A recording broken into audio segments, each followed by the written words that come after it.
to come in as a nobody and become a somebody in an industry where I never sold a house, never recruited an agent, and now I coach people on how to recruit more agents and how to sell more houses. Because you spent an enormous amount of time in a call center, right? So they're going to remember the beginning of your webinar. They're going to remember the end. They're going to forget everything else you said in between. You could go buy 1,000 marketing books from all over the world, and they're going to tell you pretty much the same thing in the beginning. You can make a commitment and take that risk, and maybe a year from now, you'll be one of our testimonials on one of these webinars. What's up, everybody? Grant Wise, welcome back to the Partner Profit Podcast. Pumped for my conversation today. Got Mr. Alec Cheplak on. Alec, man, thanks for spending some time with me. Yeah, thanks for the invite, dude. It's good to reconnect. It's been a while. I feel like we've been together like a lot periodically over the years, and then there's like space, but then we always end up hanging out again. So I'm happy about that. For people that maybe don't know much about you, give us a little bit of the backstory. How did you get to where you are today? It starts with a journey for sobriety. I'm not going to do a war story, but found sobriety. My father and I did through fitness. Kind of shaped my whole interest in fitness in general. Built a career out of it. I was a career personal trainer, like a decade of 12 to 16 hour days. Then my father obviously built his own community through the real estate industry, team leaders, brokers, owners, stuff like that. He was like, hey, I got an idea. I was like, what's up? He's like, let's launch a wellness company. So we launched a family business together, Cheplak Wellness. We launched it from $0 to $1 million in less than 20 months. Changed hundreds of leaders and agents' lives with that company. On the back end of it, people asked, Dustin Runyon was actually my first marketing coaching client. Shout out, Dustin. They asked how we did it. And so then I launched a marketing startup company, and I built that thing from $0 to $1 million in less than 12 months. So now I have the opportunity to work with some of the top team leaders, mortgage companies, tech companies all over North America. We throw big events all over the country. It's funny. I'll go to cities I've never been before, and I'll fill rooms with hundreds of people. It's a wild life. I'm really grateful, but it's been a journey, and I'm happy to be here. Yeah, that's awesome. Dustin's a great guy. He was on the show and we chatted a little bit. That was kind of the first time he and I ever got to connect one-on-one, and definitely just a genuinely great guy. I really enjoyed that conversation. That's how the whole marketing company started, dude. Dustin like insisted. He hired actually for wellness coaching for his team once a month for Zoom. And then I was like, how far is, because I'd always go to Edge Mastermind with you for like Dean COC, Tony Robbins Mastermind. And I would drive there, and I was like, Dustin, I'm like, how far is Havasu from Vegas? I'm like, I'm already driving all the time to Scottsdale. And he's like, 18 minutes on the jet. And I'm like, no, I'm not balling like that, dude. I don't know about all that. And he's like, no, for real, win. And I was like, well, I thought I was going to go do one of those Zooms for like in person for like 30 agents maybe in this, or however many agents he had at the time. And he's like, yeah, let's do it this date. And I was like, okay, that's my birthday next month. I'm wide open. It'll be fun. And a few days later, he sends me a venue, bro. And I'm like, wait, what? He's like, yeah, I booked a venue. Let's fill it. And so then I was like, all right, start a Facebook group here, post like this, post like that. No, don't use Eventbrite. Like make a landing. I was like, make a landing page. He's like, wait. You're like really good at this stuff. I was like, well, yeah, this is how we build all our companies. And he's like, can we just get on a call? Can I just pay you? And so I didn't even have a coaching call contract. Like the offer didn't exist. And Dustin was like, no, let me hire you, dude. Like, just teach me. And so he was my first marketing coaching client. And then, dude, because of that, I went on to, I think I did 600 one-on-one coaching calls in 8 months last year. That's wild. It's nuts. I'm doing like 80 to 90 calls a month, depending how many people show up on the weekly calls. I mean, it's crazy. All because Dustin was like, let's throw an event. How do we do it? That's so cool, man. We talk about like, how do you turn your relationships into revenue? And that's just like a perfect story. It's a perfect lead in, like, how do you do it? And so I want to go just straight at it. Like when I say, Alec, teach me, how do I turn my relationships into revenue?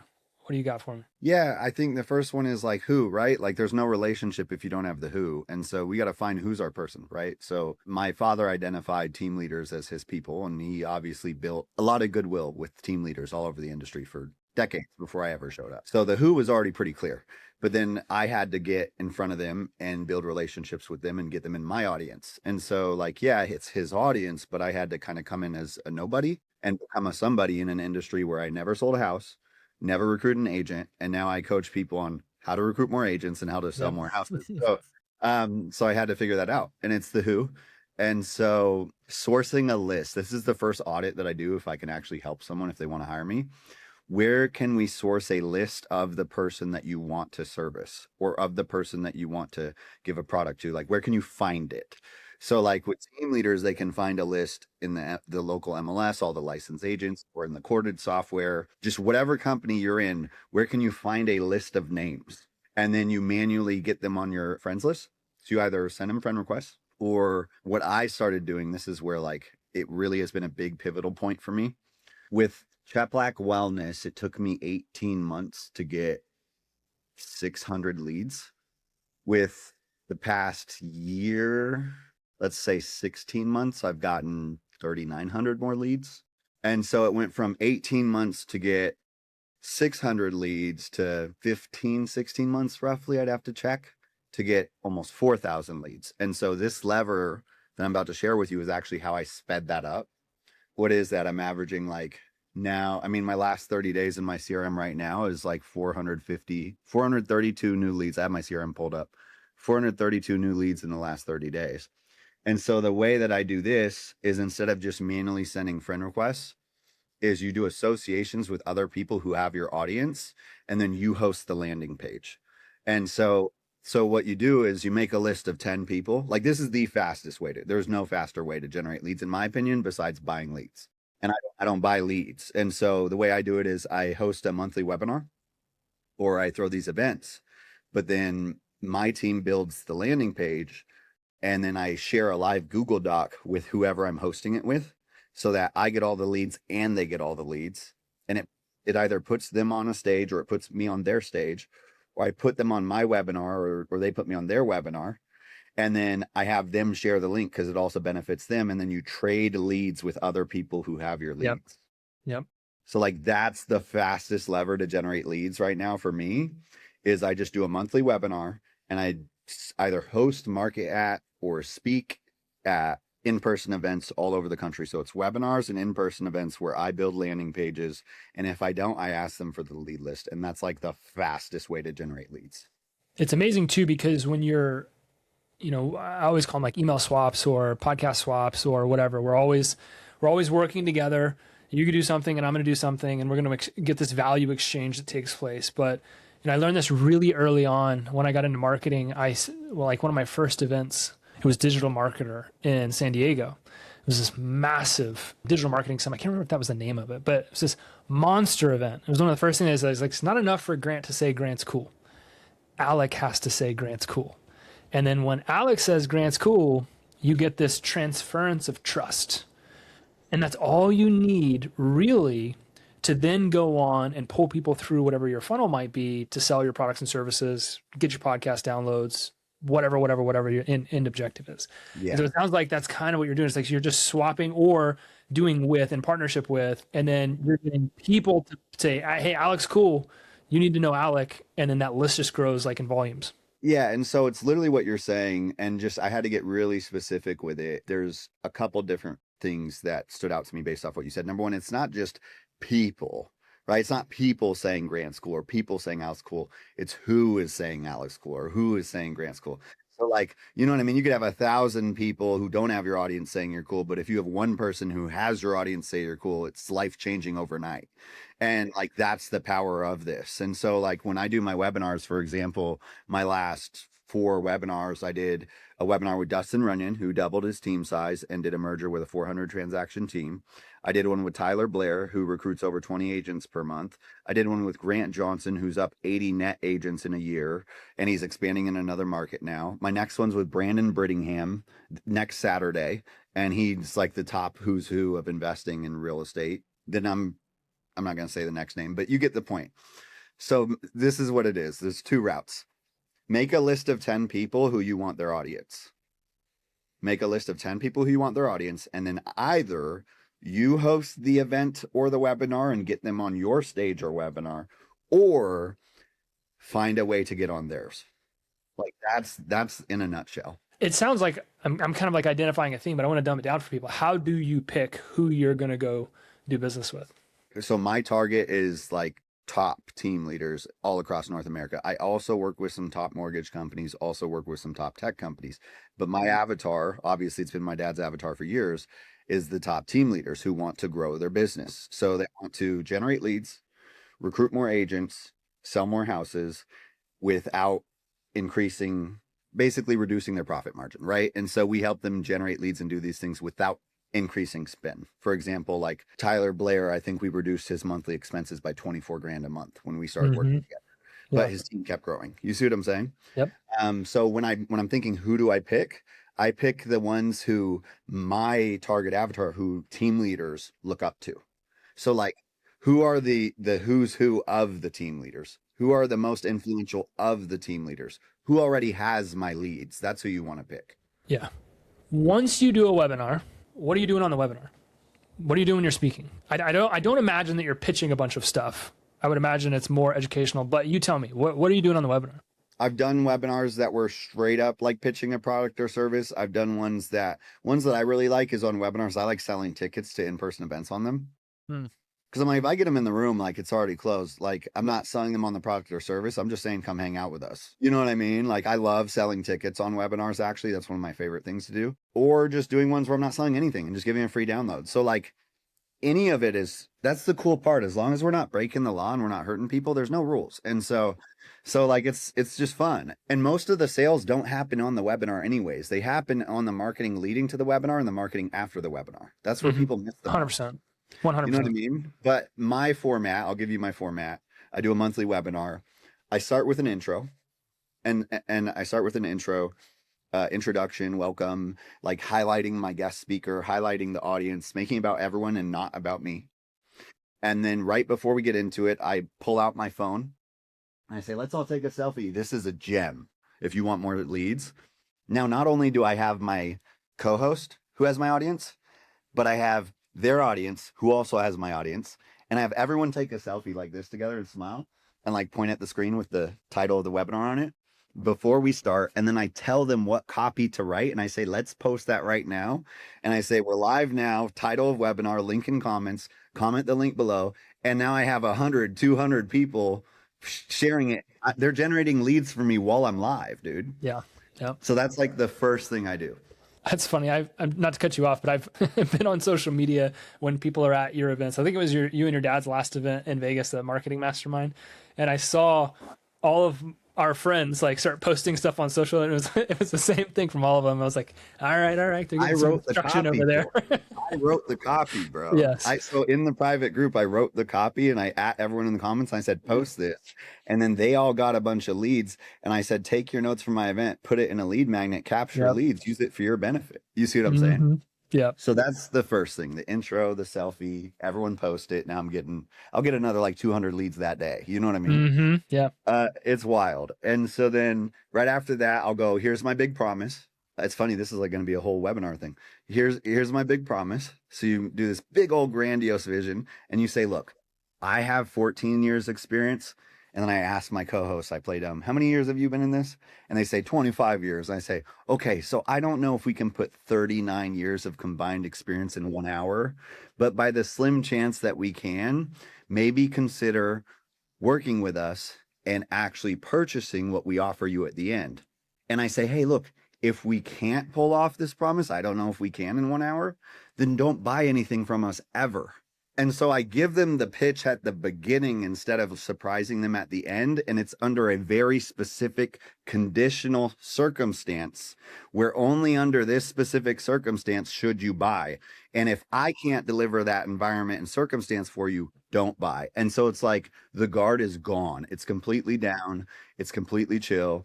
Yeah, it's very cool. And then you just go into education mode, man. And then we alternate educating. And then once we're done alternating educating, when I do a tag team webinar, I like to pick 4 topics. So like when I do mine, it's mindset, audience, message media, funnel. And so I'll go 7 minutes. My co-host goes 7 minutes and we alternate 7, 7, 7, 7, 7, 7 for an hour. Okay. And then I say, okay, now we're going to warn you. First, let me not skip forward. Do a recap 60 minutes and 60 seconds. So here's the problem. People only understand primacy and recency, and they forget 90% of what's in the middle. So they're going to remember the beginning of your webinar. They're going to remember the end. They're going to forget everything else you said in between. And so what you do is right before you get to the pitch, you do one slide with bullet points of everything you taught them in the webinar. So now you just reminded them of all the awesome things you taught them, all in like 60 seconds or less. And then you go to the slide where it's like, I'm going to warn you now, if you just came for the free stuff, this is your opportunity to leave. Thank you so much for your time today. But if you're here and now you're seriously considering what the next step looks like, then stick around. And if you stick around, we also have a surprise guest coming on, and we also have a Q&A at the end. We will not stop this webinar until every single question is answered. So like, I'm dangling throughout this webinar that there's going to be guest speakers at the end, surprises. There's going to be Q&A at the end, surprises, and giving them an out so they don't feel uncomfortable. And our drop-off rate is so low, dude. Like, because I'm basically dangling the carrot of what's next after the pitch. And so then I do my little pitch. It shouldn't take more than 2 minutes, right? And then after the pitch, I'll pull up one of my clients, and then my co-host will pull up one of theirs, or an agent or whatever, whoever could give live testimonial of whatever we taught. And we'll go through a 6-question interview that basically talks about before their experience with us, during the experience with us, after the experience with us. And so it shows a transformation. So your audience now sees all the things you taught in the webinar. Then they see someone else like them, and they see the journey from before, during, after. Your audience now sees themselves in the story and sees themselves winning the story. And then right after that, we go, stick around, we're doing a Q&A. And then I sit through a Q&A, and the Q&A is just straight up objection handling, bro. Every reason, like they're going to ask questions about why it won't work, or why they can't buy, or why they can't do this.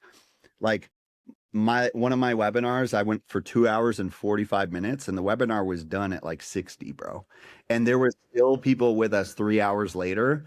And I know I'm being long-winded, but this stuff is always gets me excited. One of the ladies, and she's so cool, she's awesome, she's killing it right now, but she's been a lead of ours for a long time, right? Meaning she has a lot of tags on her in our CRM, meaning she grabs everything, right? Like she grabs everything, opens every email. She's been on multiple discovery calls with me, another coach, but never pulled the trigger. And so because I know data on my leads, I know she's in there, and we have like, you plant seeds. You have like other clients of yours or other supporters of yours in the webinar. So like, don't just think it's just marketing for new leads. It's also coaching for your current clients. And then they sell for you in the comment section. So this lady is like asking questions. And I was like, you could watch the replays, the one I did in October with Tyler Blair, but I basically asked permission to do a hard close live, dude. And I was like, I was basically like, I was like, okay, so, and I was answering her questions, right? And I said, well, can I ask you a question? And she's like, yeah, of course. And I'm like, do I have your permission to coach you right now? Like, can I just be really direct with you? She's like, yeah. And mind you, there's still a bunch of people live watching this happen. And I'm like, okay, so look, you have every tag that exists in my CRM. You open every single email. You reply to my emails frequently, and I answer your questions. You've been on a discovery call with me, and I start name dropping other coaches you went on discovery calls with. And I said, you haven't purchased anything from anyone. And so I said this, I said, look, I say this with love. We're 2 hours and 45 minutes into a webinar right now. You wouldn't still be here if you weren't in serious consideration. I said, you can make one of two decisions. Either you can make a commitment and take that risk, and maybe a year from now, you'll be one of our testimonials on one of these webinars. You'll be one of our success stories. Or you can choose not to, which is totally okay. And a year from now, you're going to be sitting in the chat asking the same questions with the same problems. I said, which one is it going to be? And everyone in the comment was like, just do it. Sign the contract. Bye. It was wild, dude. That's awesome. So that's my long. Yeah. That would be so fun. I would imagine, because you spent an enormous amount of time in a call center, right? Like you were. Oh, yeah.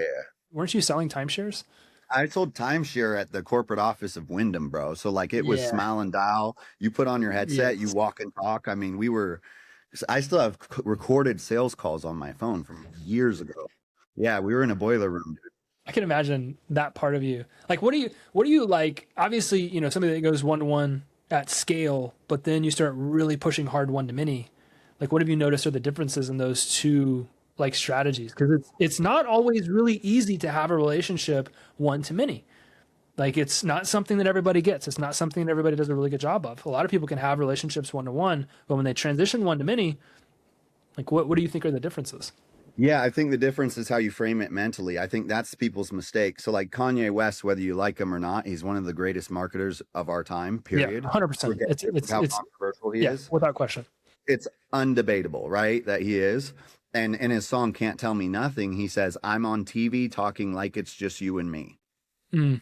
So people, what you said is people frame one-to-many different than one-to-one, and it's not. Yeah. It's the exact same thing. So you should speak one-to-many as if you're speaking one-to-one. And the second you start changing how you talk one-to-many versus one-to-one, you lose your voice.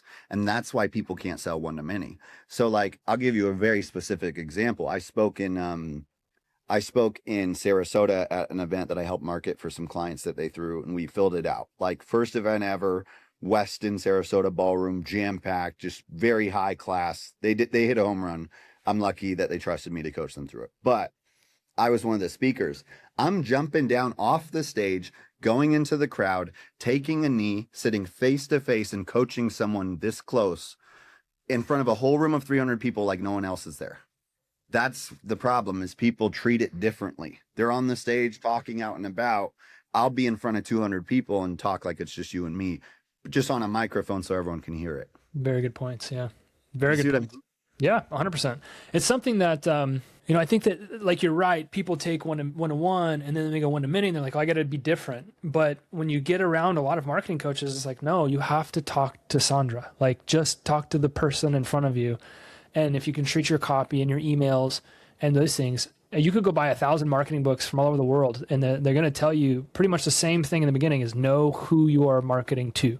Know who you are talking to. You have to have a conversation with one person. It's a cool question. I'm glad I got to ask that, because it's a really good distinction that I don't think a lot of people, I don't think that it just doesn't click sometimes. Like, they don't get it. I'm going to have to find another reason for us to get on and talk for like an hour or 2 hours, because I feel like we could go back and forth a bit. I want to respect your time. This has been an awesome conversation. That's bad. I mean, you asked the webinar thing, and I just... No, this is fantastic, man. What do you think would be the number one way that we as listeners of the Partner and Profit podcast could partner with you? How can we walk alongside you? How can we support your growth right now? The biggest one is getting my database and getting my audience. Like, that's what you need to do to associate with me and associate with all the awesome humans who I'm surrounded by. Personal Facebook page, Alec Cheplak, ALEC, CHEPLAK. I also have a free marketing download you can grab. I'm pretty sure like 1,100 plus people already grabbed it, but it's www.cheplakmarketing.com/download.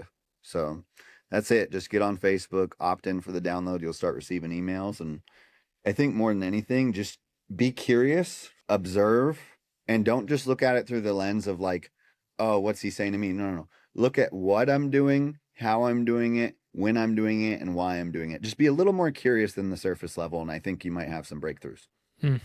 Awesome, brother. We'll make sure that we link up all the ways that people can connect with you and get that download. And if you're listening to this, I highly encourage you to take some action, get on Alec's list, pay attention to the content, take action on what you're learning. Most importantly, I think you'd be blown away at what might happen to your life and what might happen to your business. Man, I appreciate it again. Appreciate you spending some time with me. This is an awesome conversation. I'm excited to do it again some other time. Thanks, dude. We will for sure. Yeah. Yeah. All right. And I thank you all for continuing to listen to the Partner and Profit podcast. It's been another fantastic conversation about how you can take your relationships and turn them into revenue. I encourage you to go out there and do it. I'll see you on the next one. Peace.